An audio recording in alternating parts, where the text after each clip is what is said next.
Ya parece que está con nosotros nuestra primera invitada, la asambleísta Natalie Farinango. Tal vez ya...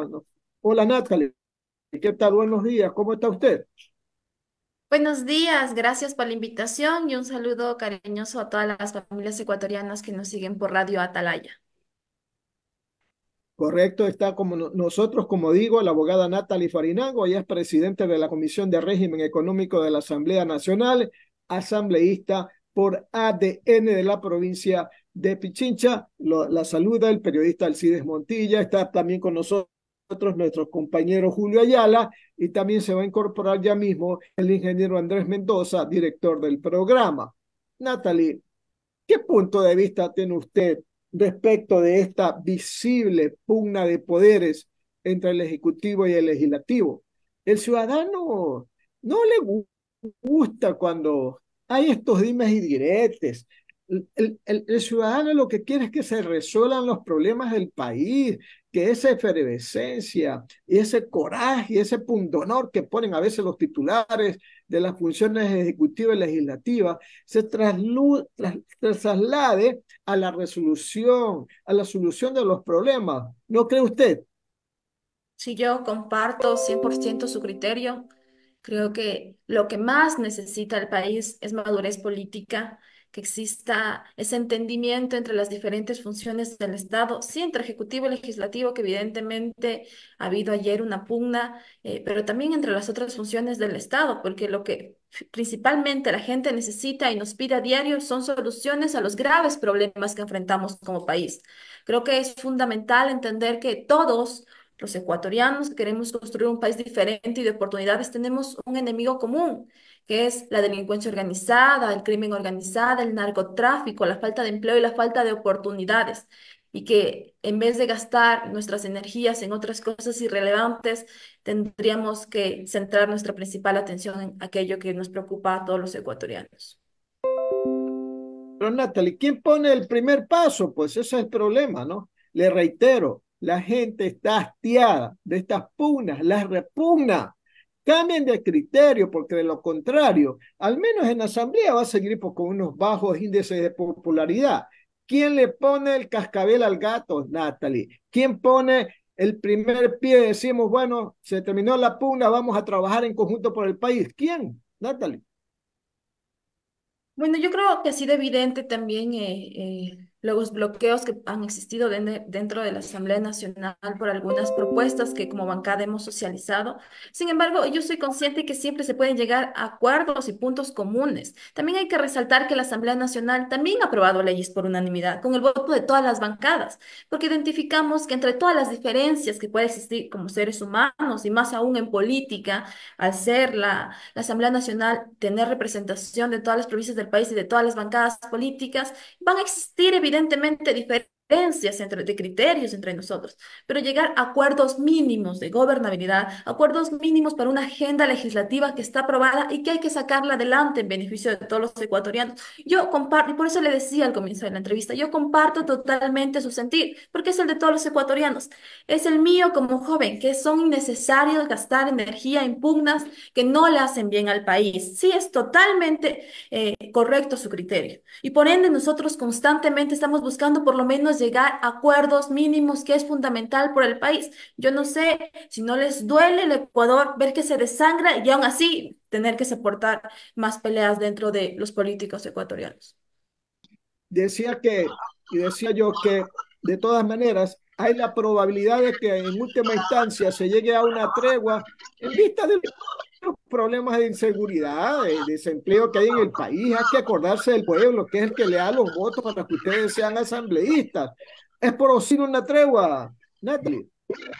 Yo creo que eso sería lo ideal. Ese sería un criterio consciente de los 137 asambleístas, que lejos de cualquier bancada política ideológica, representamos a las diferentes provincias del país. Y representamos, como usted bien menciona, al pueblo que confió en nosotros y que quería una nueva asamblea diferente a las de las prácticas pasadas que buscaban pugnas permanentes y que no ayudaban a que exista gobernabilidad. Y algo que decíamos al comienzo es que al gobierno le vaya vaya bien debería ser beneficioso para todos, independientemente de quién sea el presidente. Que le vaya bien al gobierno es beneficioso para todo el Ecuador porque podría estar solucionando los graves problemas que nos enfrentamos como país. 8 de la mañana, 40 minutos. Continuamos en esta entrevista con la asambleísta Natalie Farinango con más preguntas de mi compañero Julio Ayala. Adelante, Julio. Gracias, Natalie. Mucho gusto de saludarla. Eh, yo no creo que vaya a haber ninguna tregua, que vayan a ponerse de acuerdo, porque estamos en un preproceso electoral. Y en esta época, acá en el Ecuador, la política, mientras más lodo le eches a tu enemigo, creen que ganan más votos. En lugar de decir, yo he hecho esto por el país, yo estoy haciendo esto, yo propongo lo de acá. No, hay que tratar de destrozar al contrario para que no voten por él. Esa es la consigna política, ha sido ahora, ha sido en la época pasada y creo que lo será también en el futuro. Pero yo quería preguntarle algo diferente, Natalie. ¿Qué está pasando con aquellas disposiciones que dio el pueblo ecuatoriano en la consulta popular? ¿Se han acogido? Porque muy poco se conoce al respecto y cuando ya se toman medidas definitorias al respecto. Ya, primero como para puntualizar nada más el primer argumento que usted nos dio, yo creo que ahora tenemos una sociedad muchísimo más consciente e informada, que sí sigue de cerca el trabajo de cada uno de sus representantes y entiende que, y debería desechar constantemente todos los que buscan pleitos innecesarios y echar lodo con ventilador que no le hace bien al país. Y los que sí están trabajando por sacar una agenda parlamentaria en el caso del legislativo para solucionar los principales problemas que tenemos como país. En el ámbito de la consulta popular, ayer ya la Asamblea Nacional aprobó por unanimidad las preguntas que como mandantes nos hizo la ciudadanía, porque ya hay el aumento de penas, se elimina el régimen abierto y semiabierto con reformas al COIP, existen reformas a la ley de extinción de dominio, las armas que van a ser decomisadas pasan inmediatamente a las Fuerzas Armadas y a la Policía Nacional. Entonces ayer la Asamblea Nacional ya cumplió con el mandato popular del 21 de abril. Le decía a Natalie que es altamente positivo aquello.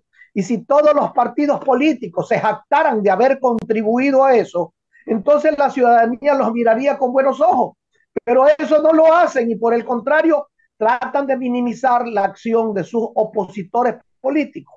Ese es el problema grande que existe en el país. A propósito de esto, Natalie, yo le quería preguntar qué proyectos han nacido de su autoría para que el Congreso Nacional los revise y los convierta en leyes.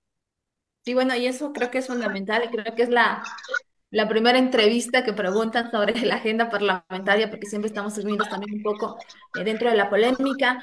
Yo presenté a inicios del año, a finalizar más o menos del anterior, una reforma al COTAD, al Código Orgánico de Organización Territorial, Autonomía y Descentralización, porque yo entiendo que los gobiernos autónomos descentralizados son gobiernos cercanos a la ciudadanía y siempre han dicho, no es mi competencia directa a trabajar en seguridad ciudadana, se han lavado las manos, es competencia del gobierno central y no han hecho más por ello. Por eso nosotros presentamos una reforma para que los GATS inviertan por lo menos el 8% de los recursos permanentes dentro de seguridad ciudadana. Y coordinando con un principio básico de la Constitución, que es el 227, que nos habla de los principios de la administración pública, que es la coordinación, para que coordinen con entes estatales y puedan trabajar los gobiernos cercanos a la ciudadanía en justo la seguridad ciudadana. Desde la comisión que presido también hemos aprobado hace 2 semanas ya la segunda ley y también por unanimidad. Por eso es que yo sí soy consciente que se pueden llegar a acuerdos mínimos y atacando también la inseguridad. Primero, leyes también de ahorro y monetización de la lucha contra la corrupción y reformas a la ley del Sistema Nacional de Contratación Público. Hace 2 semanas, una ley contra el delito de lavado de activos, que también, como menciono, fue aprobado por unanimidad dentro del Pleno. Entonces, ahí entiendo que si se puede llegar a la conciencia de cada uno de los asambleístas y pedirle a la ciudadanía que estén alertas en cada uno del trabajo que hacen sus asambleístas, porque eso va a hacer que no se desvíen de lo principal, que es solucionar sus problemas. Natalie, está muy bien, me parece excelente el proyecto que usted ha presentado. Yo le agregaría, si es que usted acepta una sugerencia popular, le agregaría de que ya no se siga enviando todos los recursos que se recaudan en provincia al Ministerio de Finanzas, para que el Ministerio de Finanzas le devuelva lo que le toca a cada provincia, tarde, mal o nunca, sino que cada provincia, cuando recaude, mande solo aquello que le corresponde al gobierno central y se quede con lo que le toca a la provincia. Eso eliminaría el problema que ahora tienen de una deuda enorme del gobierno central hacia los gobiernos autónomos descentralizados. Ya no tendrían que seguir con esa deuda, sino que ojalá se vaya pagando la que tienen actualmente y ya no tendríamos que estar esperando que el Ministerio de Finanzas le devuelva a las provincias, a los cantones y a las juntas parroquiales, Natalia. Ojalá que usted le pueda agregar cuando estén tratando el tema líneas como estas que serían sumamente interesantes. Sí, Julio, yo creo que es bastante acertado el criterio. Nada más hacer una puntualización sobre aquello. Yo he solicitado igual requerimientos de información sobre el pago a los GATS y hasta la anterior semana nos habían comentado que están al día hasta el mes de mayo con los diferentes gobiernos autónomos descentralizados, pero evidentemente es algo que pasa constantemente, ¿no? Por recibir un Estado con un déficit presupuestario bastante alto que perjudica directamente la asignación de recursos a los gobiernos autónomos descentralizados y que se debe mejorar indudablemente también desde la legislación. Pero bueno, le decía que con eso se evitaría, Natalie, que tengan que hacer leyes como esa que hicieron, que fue vetada por el presidente, que le obligaban a pagar y a 5 días antes entregar las cuotas a cada municipio. ¿Para qué tiene que irse, la pregunta, los recursos de cada provincia a la capital de la República? Para que después regresen. Eso es un acto innecesario. Quédense en la provincia lo que le corresponde a la provincia y mándenle al Ejecutivo lo que le corresponde al Ejecutivo y nos evitamos de 100.000 problemas. Eso es todo, es tan sencillo y tan lógico, mi querida Natalie.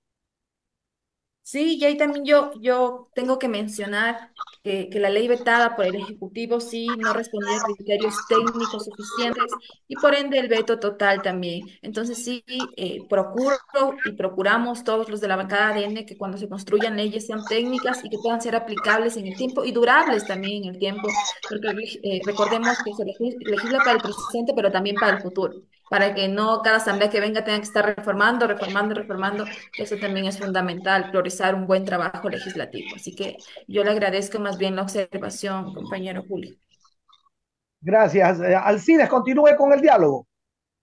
8 de la mañana, 47 minutos, 8 de la mañana, 47 minutos. Estamos dialogando a través del programa Punto de Vista de ¿Cómo Radio está, don Atalaya con la Alcides? asambleísta Natalie Farinango del bloque legislativo de ADN. Vamos a recibir el saludo pertinente del ingeniero Andrés Mendoza Paladines, director del programa Punto de Vista. Ingeniero Mendoza, buenos días. ¿Cómo le va a usted? Sí, muy buenos días, Alcidito. Muy buenos días también a don Julio Ayala Serra y buenos días a nuestra invitada, a quien le agradecemos, a Natalie, por estar con nosotros, asambleísta por ADN, el movimiento del presidente Daniel Noboa. Natalie, luego de estas inquietudes tan importantes que usted está contestando, yo tenía otra. He visto, me parece que el fin de semana, en el diario El Universo, que se publica que una asambleísta de ADN deja las filas del movimiento de gobierno acá en la provincia de Guayas. Y también hay un asambleísta varón de ADN que dejó las filas del movimiento en la provincia de Pichincha. Esto no es muy común, por decirle, es muy poco común que asambleístas de gobierno dejen las filas, a no ser que los voten, pero que voluntariamente se vayan. Normalmente pasa lo contrario, es que asambleístas se van a las filas o bancadas del gobierno de turno. ¿Ha pasado algo con estos compañeros o ex compañeros suyos de bancada? Bueno, yo tengo conocimiento de la compañera de Guayas que dejó las filas de ADN desde mayo mismo, y ya es hace más de 2, 3 meses. Del compañero de Pichincha desconozco totalmente. Pero lo que sí es cierto y puedo dar certeza de aquello es que en un ambiente democrático, cuando una persona empieza a disentir sobre cosas fundamentales, es fundamental también que se separe y que existe esa apertura también para que se separe. A diferencia de otras bancadas políticas, que también se han separado de sus filas y ya les empezaron a comentar de traidores, de que se vendieron o de X, Y. Yo considero que oportunamente y adecuadamente los compañeros tendrán las razones para haberse separado de la bancada de él. Pero seguimos siendo compañeros dentro de la Asamblea Nacional y yo ahí menciono lo que comentaba con el compañero al comienzo de la Asamblea. Independientemente de qué bancada pertenezcan, creo que lo fundamental es que sigan trabajando por el país, que para eso fuimos electos. Ok, ¿cuál es al momento el, el, el número de integrantes del bloque de ADN, sin contar los, digamos, cercanos, pero ¿cuál es el número al momento del bloque de ADN? 35 asambleístas conforman el bloque de ADN. Pero solo para tener una idea, esos, como antes había un grupo que se llamaba, no en esta asamblea, ¿no? Del Acuerdo Nacional, había otro que se llamaba otro, o sea, como que le ponen un nombre. ¿Eso tiene algún nombre Es la o bancada de son Acción Democrática afiliados? Nacional. Es la bancada de Acción Democrática Nacional. Los compañeros han firmado ser parte de la bancada de ADN y todos somos denominados la bancada de ADN. Ok, perfecto. Algo, si nos están diciendo algo de la cabina, pues porque estoy escuchando el Atalaya de Isaí, de Carlitos Pacheco, con gusto nos envían, nos avisan. Son las 8 de la mañana con 52 minutos. Otra inquietud, en el caso de los asambleístas, o mejor, los asambleístas de la Asamblea en general, decidieron ayer postergar para la próxima semana los juicios políticos el expresidente del Consejo de la Judicatura, Wilman Terán, y de la señora Maribel Barreno, que también era miembro del Consejo de la Judicatura. Solamente se trató el del señor Javier Muñoz. Es correcto, Natalie, ¿no? Ajá, lo que pasa es que vino un informe de la Comisión de Fiscalización que solventó todo el proceso del juicio político, en donde recomendaban el archivo de los ex vocales del Consejo de la Judicatura, Maribel Barreno, y del ex vocal también y presidente de la Judicatura, Whitman Terán. El Pleno decidió que no se archive, que se prosiga con el proceso del juicio político, porque nosotros consideramos que debe censurarse, a diferencia de otra bancada política. Entonces, para respetar el derecho a la defensa, ya que no habían sido convocados estos ex vocales por el informe determinar que se archive, el presidente de la Asamblea decidió que se proceda el próximo martes con los juicios políticos de estos exfuncionarios. Ok, o sea que será el próximo martes para estos exfuncionarios del Consejo de la Judicatura, incluso que algunos están detenidos, ¿no? Vamos con Ajá. las preguntas del licenciado Alcides Ezequiel Montilla y luego el licenciado Julio Osvaldo Ayala. Sí, Natalie, anoche, pues como ya se conoce, se censuró al ex funcionario del Consejo de la Judicatura, Javier Muñoz, y el martes van a ir pues a juicio político a Vilma Terán y a la señora Barreno.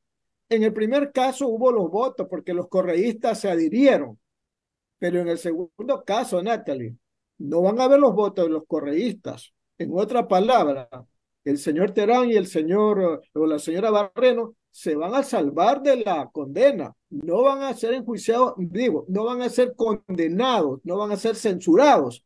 ¿Usted está consciente de eso? Bueno, nosotros, y lo comenté, siempre estamos haciendo un llamado a la ciudadanía para que estén atentos de cómo votan sus representantes dentro de las diferentes provincias del país. Y en eso sí quiero ser clara y enfática. Nosotros como Asamblea Nacional no podemos hacer un llamado a la impunidad. Las personas evidentemente están dentro de juicios, es más, judiciales, porque se ha mostrado que hubo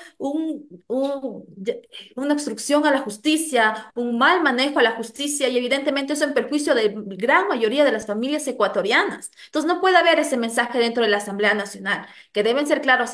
A los señores se les ha respetado el derecho a la defensa, porque muchos han alegado que no se ha respetado el derecho a la defensa. Se les ha respetado el derecho a la defensa. Yo que vengo casi todos los días, es más, todos los días a la Asamblea Nacional he visto los grandes operativos que ha habido de la Policía Nacional, inclusive de las Fuerzas Armadas, porque los señores han venido a comparecer aquí, dentro de la Comisión de Fiscalización de la Asamblea Nacional. Entonces se les ha escuchado y dentro del informe también se determina que existen algunas responsabilidades, los asambleístas, el proponente, el interpelante, a pesar de que es de otra bancada de la Asamblea Nacional, nosotros estamos de acuerdo con lo que se le está acusando a los señores que están dentro del juicio político. Entonces, la ciudadanía estar atenta a quienes votan a favor de la impunidad. Otro tema sobre el juicio político a la canciller Sommerfeld, ¿verdad? ¿Qué previsiones están tomando ustedes para salvarla a ella? Porque mire, los correístas, ¿qué es lo que quieren? Eso todo el mundo ya lo sabe, ¿no? Quieren destituirla para sobre la base de su destitución, que conlleva pues los temas de Glass en la cárcel, en la Embajada de México, etcétera, ¿no? Ese resultado, ¿verdad? Llevarlo a México y decirle, mire, ni en la Asamblea respaldan al gobierno a tal punto de que han censurado y destituido a su canciller. ¿Ustedes están conscientes de eso? Y no lo he mencionado yo creo que usted ha hecho la más clara explicación de lo que pretenden tres causales políticos para iniciar el juicio político a la canciller por introducirse a a la embajada mexicana, porque no se le concedió el salvoconducto al ex vicepresidente Glass.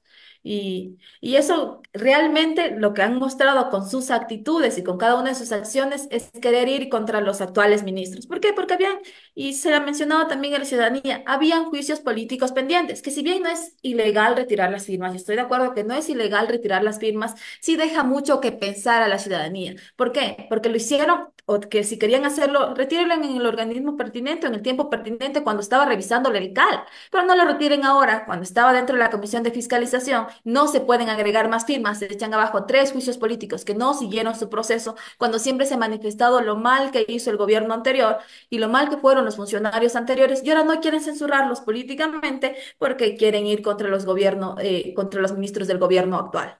Entonces, más bien lo que usted mencionó es lo que ve claramente la ciudadanía que quiere pasar dentro de la Asamblea Nacional. Natalie, otro tema antes de darle paso a mi compañero Julio Ayala. Ayer el presidente Noboa, en declaraciones que hizo aquí en Guayaquil, insistió en la necesidad de que la Asamblea forme una comisión para evaluar las declaraciones del expresidente Correa, que respecto al impasse político, jurídico, diplomático de Ecuador con México, dijo que había que invadir el puerto de Guayaquil y bloquear el comercio exterior del Ecuador, a lo que respondió el presidente de la Asamblea que ese pedido, que por qué no lo hacen o lo denuncian ante la Fiscalía. ¿Ustedes van a insistir en la Asamblea en esa comisión o van a ir, como dice el presidente de la Asamblea, a la Fiscalía? Bueno, ya son tres pedidos de cambio del orden del día referentes al tema, que no se les ha puesto la atención necesaria. ¿Y por qué? Porque atribuyen que no se le puede iniciar un proceso de control político porque no es exfuncionario o que por lo menos no está dentro de un año después de sus funciones. Sin embargo, aquí hay varios temas que se han investigado que no son pertinentes también para el control de fiscalización. Yo estoy de acuerdo que una de las principales funciones que tenemos como asambleístas es la fiscalización, pero no una fiscalización a la carta, sino una fiscalización de los temas trascendentales para la ciudadanía. Lo que es fundamental también es que independientemente de que se acoja o no se acoja el pedido, yo entiendo que se está haciendo las investigaciones pertinentes para determinar qué consecuencias tuvo las declaraciones del ex vicepresidente. Y en el caso que se lo El expresidente. determine, en el caso de que se lo determine el funcionario adecuado, presentará en determinado momento la denuncia a Fiscalía General del Estado. 8 de la mañana, 59 minutos. Continuamos esta entrevista con la asambleísta Natalia Farinango, con más preguntas de mi compañero Julio Ayala. Adelante, Julio. Gracias. Natalie, el presidente de la República dijo públicamente que la vicepresidenta, la señora Abad, se va a ir solita del cargo. Sí, cuando lo dijo, inmediatamente yo me puse a pensar y dicen que piensa mal y acertarás. ¿Qué será? ¿Que la están chantajeando para que renuncie al cargo? ¿Le estarán diciendo o te vas tú, tu hijo y por ahí hasta dicen que el otro es el novio? ¿O renuncias? ¿O te mandamos a la cárcel por estos hechos dolosos o renuncias. ¿Qué sabe usted al respecto como buena asambleísta de gobierno? Bueno, personalmente yo no creo que pase eso. Creo que el proceso judicial del hijo lo lleva a otras funciones del Estado y yo siempre he manifestado que debe haber un respeto irrestricto a las diferentes funciones del Estado. No creo que se pueda chantajear con lo que pase o no con el hijo, porque es que eso no está a cargo del Ejecutivo, está a cargo de la función judicial y ellos deberán llevar a cabo un proceso correcto siguiendo el debido proceso que es fundamental, se respete un Estado de Derecho. Las declaraciones del presidente, yo creo que él siempre va a respetar la Constitución. A lo que se refería, creo que él debería manifestarlo también y preguntarle en una entrevista que tenga el señor presidente. Sí, porque que dejó en el aire la inquietud. Ella se va a ir solita, dice. Solita se va a ir, o sea que solita va a renunciar. Pero ella hasta el momento se ha aferrado al cargo y no sabemos cuáles sean las razones, como diría la chimotrufia, razones, motivos o circunstancias para que ella decida dar un paso al costado y dejar libre el camino que tanto ha deseado el presidente de la República. Es raro ese análisis que hace el presidente. Yo pensé que usted conocía más a fondo algo del tema. Bueno, y algo que también mencionó es que todo cae por su propio peso. Yo tengo la certeza que al final del día todo sale toda verdad sale a la luz, que eso es fundamental. Me imagino que ellos tienen más conocimiento al respecto de la situación de la vicepresidenta, que yo ahora mismo desconozco, pero si él mencionó que todo cae por su propio peso es porque la verdad al final del día saldrá a la luz. Sí, pero la verdad, cuando se trata de juicios de carácter penal, pueden durar mucho más allá del momento en que el presidente tenga que pedir la licencia, porque aquí usted lo sentencian por una causa y puede apelar y puede volver a apelar y tiene el derecho a la revisión y tiene el derecho de casación y tiene el derecho a llorar y a patalear. Y entonces a lo mejor, mientras no demuestre lo contrario, la vicepresidenta sigue siendo inocente y seguirá en el cargo. Y yo tengo entendido que el presidente no quiere que ella lo suceda en las funciones si es que él pide permiso. Y todo el proceso judicial que usted menciona es correcto, como lo mencioné, en un Estado de Derecho, es parte fundamental de la legítima defensa y del debido proceso que debe respetarse dentro del Ecuador, que más aún en sus primeros artículos dice que es un Estado constitucional de derechos y justicia social. Entonces, es el debido proceso que debe respetarse. Pero más bien en el tiempo determinado y adecuado se verá lo que pase con la señora vicepresidenta. Ahora creo que no es el momento, ella está cumpliendo sus funciones designadas por el señor vicepresidente en otro país y tiene que hacerlo adecuadamente porque también es una persona electa democráticamente por la mayoría de los ecuatorianos. Bueno, yo le hacía la pregunta a Natalie por las declaraciones del presidente del día de ayer, ¿no? Que dijo que va a caer solita se va a ir, dijo, solita, ¿no? Entonces, eso ya deja en duda a la ciudadanía de por qué razón. Seguramente él sabe que ella va a renunciar y nosotros los ecuatorianos queremos saber cuál es la causa, razón, motivo o circunstancia al respecto. Don Andrés Mendoza y Paladines, continúe, por favor. Gracias, don Julio. Y una última inquietud cuando son las 9:03 para la asambleísta Natalie Farinango de ADN. El día de ayer, el Pleno de la Asamblea tenía previsto recibir al presidente del Consejo Directivo del IES, que a su vez es el delegado del presidente de la República en el Consejo Directivo del IES. Lo preside el doctor Eduardo Peña, quien entrevistamos aquí hace un mes aproximadamente en la radio, un día martes como hoy. Pero no asistió. Y el día en la prensa, el diario Expreso dice, Peña vuelve a dejar plantada la asamblea. El presidente de la asamblea, Henry Kronfle, ha hecho una nueva convocatoria bajo prevención de ley a el señor doctor Eduardo Peña Hurtado y le pregunto, en este caso también, como integrante de la bancada de ADN, si usted sabe a qué se debe que no asista el presidente del IES a la Asamblea Nacional. Bueno, dentro de la justificación que nos leyeron a los 137 asambleístas presentes en la sesión, mencionaba que no asistió el día de ayer porque se había iniciado un proceso de fiscalización en el Hospital Teodoro Maldonado Carbo, en donde era necesario su presencia, y sin embargo pedía que se fije una nueva hora y fecha para su asistencia. Eso es lo que conozco yo como también los 137 asambleístas porque fue la excusa leída dentro del Pleno. Ok, entonces él envió esa explicación. Sí, eso Ya. nos leyeron dentro del Pleno de la Asamblea Nacional. Ok, le agradezco la aclaración y para conocerlo, porque uno lee la noticia y no sabe, por ejemplo, no sale esto de que usted nos está diciendo, de que ha pedido una fecha posterior para comparecer el presidente del Consejo Directivo del IES, porque realmente ahí hay bastantes cosas que son importantes que se informe y que también se corrijan. Me refiero al Instituto Ecuatoriano de Seguridad Social y al Banco Ecuatoriano, al Banco del Instituto Ecuatoriano de Seguridad Social, que también lo preside el propio delegado del presidente de la República. Natalie, muchísimas gracias. Hoy día tienen pleno, ¿cuál es la agenda para hoy día? Bueno, hoy tenemos pleno, empezamos a las 9:30 con el informe para primer debate sobre la ley sobre el adulto mayor. También hay algunas resoluciones importantes que va a tomar el pleno de la Asamblea Nacional. Tenemos tres plenos en realidad, entonces también a la ciudadanía que siempre esté atenta. Como digo, el trabajo que hacemos es por ustedes y también quienes no están trabajando por ustedes, eso es fundamental. Yo les agradezco la invitación, ha sido un gusto ser parte de Gracias. este espacio y espero que tengan un excelente día todos y todas. Igualmente, igualmente usted, que tengan muy buen día. Nos vamos a ir a la pausa comercial.